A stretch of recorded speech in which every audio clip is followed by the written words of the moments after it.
போகும்போது விபத்துலயோ நம்ம காயப்பட்டாவோ இல்ல யாருக்கோ ஒருத்தருக்கு ரத்தம் அதிகமா தேவைப்படுதுன்னா ஏன் ஒரு மிருக ரத்தத்தை கொடுக்கலாமே? மிருக ரத்தம் சேருமா? ஏன் மனுஷனுடைய ரத்தமே மனுஷனுக்கு சேராது? அப்படி இருக்கும்போது நம்மளுடைய பாவங்களுக்கும் நம்முடைய சாபங்களுக்கும் நாம் செய்த அநியாயங்களுக்கும் அக்கிரமங்களுக்கும் ஒரு மிருகத்தை பலி செலுத்தும் பொழுது அந்த மிருகத்தோட ரத்தம் சரி வரவே வராது, அந்த சரியாகாது.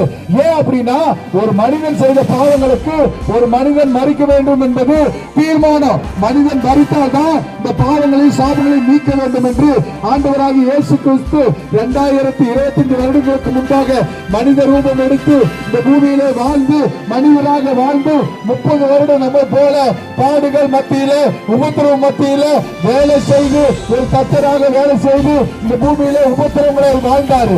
3 வருடங்கள் கடவுள் நம்மளுக்காக ஊழி செய்தாரு, பாடுகளை அனுபவித்தாரு, நிந்தனைகளை அனுபவித்தாரு. எல்லாவற்றிலையும் சிலுவையிலே அவர் மரித்து நம்மளுடைய பாவங்களுக்காக பாவம் செய்யாத பரிசுத்தமான வாழ்க்கை வாழ்ந்த இயேசு சிலுவையிலே அடிக்கப்பட்டதாலே அவர் நம்முடைய பாவங்களை எல்லாவற்றையும் சிலுவையிலே சுமந்தாருங்க. அந்த ரத்தத்தினாலே நம்ம பாவம் மன்னிப்பை பெறுகிறோம். அந்த ரத்தத்தினாலே இந்த உலகத்தினுடைய பாவத்தை மன்னிப்பை பெற்றெடுத்து இந்த உலக வாழ்க்கைக்கு அப்புறம் ஒரு நித்திய வாழ்க்கை உண்டு. இந்த உலக வாழ்க்கைக்கு அப்புறம் வைகுண்ட வாழ்க்கை உண்டு. இந்த உலக வாழ்க்கைக்கு அப்புறம் நமக்கு ஒரு வாழ்க்கை உண்டு என்பதை நமக்கு உணர்த்தினவர் இயேசு. இந்த வாழ்க்கையில நம்ம வாழ்கின்றதுக்காக தான் அவருடைய ரத்தத்தினாலே நம்ம கழுவப்படுகிறோம், அவர் ரத்தத்தினாலே நம்ம சுத்தமாகிறோம், அவர் ரத்தத்தினாலே நம்ம பரிபூர்ணம் அடைகிறோம். நம்முடைய பாவங்கள் நிமித்தம், நம்முடைய சாபங்கள் நிமித்தம் நம்முடைய வாழ்க்கையில வியாதி, வறுமை, வறட்சி, நிம்மதியின்மை, இப்படி எத்தனையோ காரியங்களை நம்ம வாழ்க்கையில அனுபவிக்கிறோம். அந்த வாழ்க்கையை மாற்றுவதற்கு தான் இயேசு வந்தாரு. நம்ம வாழ்க்கையில பேரை மாத்தவோ மதம் மாத்தவோ எதையும் மாத்த வரல. இயேசு இந்த பூமிக்கு வந்ததுக்கு நோக்கம் என்ன தெரியுமா? இந்த உலக வாழ்க்கைக்கு அப்புறம் நித்திய வாழ்க்கை வாழணும், நித்திய சமாதான வாழ்க்கை வாழணும், வைகுண்டத்துக்கு போகணும், நான் சொர்க்கத்துக்கு போகணும், ராஜ்யத்தில் பிரவேசம் இயேசு இந்த பூமிக்கு வந்தாருங்க. அப்படிப்பட்ட வாழ்க்கை தான் இயேசு நமக்கு தந்தாரு. இயேசுவை நம்புறவர்களுக்கு நித்திய மோட்சம் உண்டு. இயேசுவை நம்பினால் ஒரு நாள் கைவிடப்பட மாட்டோம். ஏன்னா நானும் எத்தனையோ நாட்கள்ல இந்த இடத்துல வந்திருக்கிறேன். 2005 இந்த இடத்துல டான்ஸ் ஆடி இருக்கிறேன். நான் எத்தனையோ நேரத்துல இந்த இடத்துல கபடி விளையாண்டு இருக்கிறேன். ஆனா என்னுடைய வாழ்க்கையில என்னுடைய குடி வெறியின் காரணம் எல்லாத்துக்குமே தெரியும். நான் குடிச்சு என் வாழ்க்கையில நான் சீரழிந்த பொழுது யாராலையும் மாற்ற முடியல. ஆனா இயேசு வந்தாரு, என் வாழ்க்கையில இருக்கிற குடியை மாத்தினாரு, நான் பீடி சிகரெட் குடிக்கிறத மாத்தினாரு, என் வாழ்க்கையில இருக்கிற தீய பழக்கத்தை மாத்தினாரு. இயேசு என்ன தெரியுமா பண்றாரு?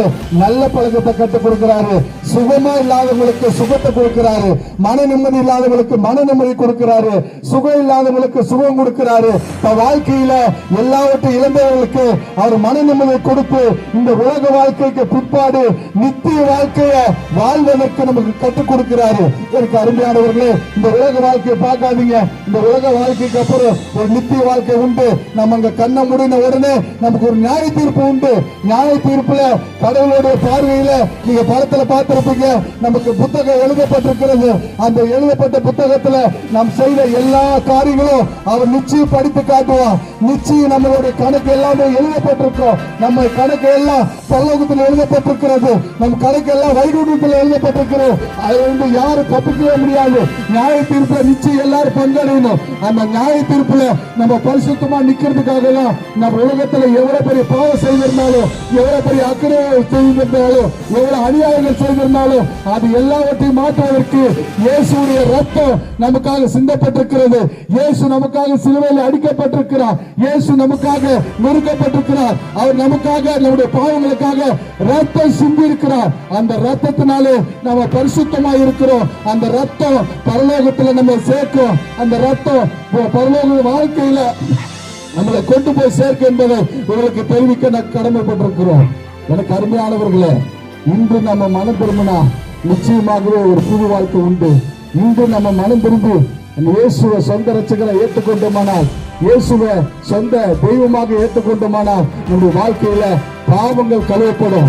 நீங்க உங்களுடைய இருதயத்துல விசுவாசிச்சா போதும், உங்க இருதயத்துல நீங்க ஏற்றுக்கொண்டா போதும், உங்க இருதயத்துல நீங்க நினைச்சா போதும், உங்க வாழ்க்கையில ஒரு சுகம் உண்டாயிருக்கிறோம்.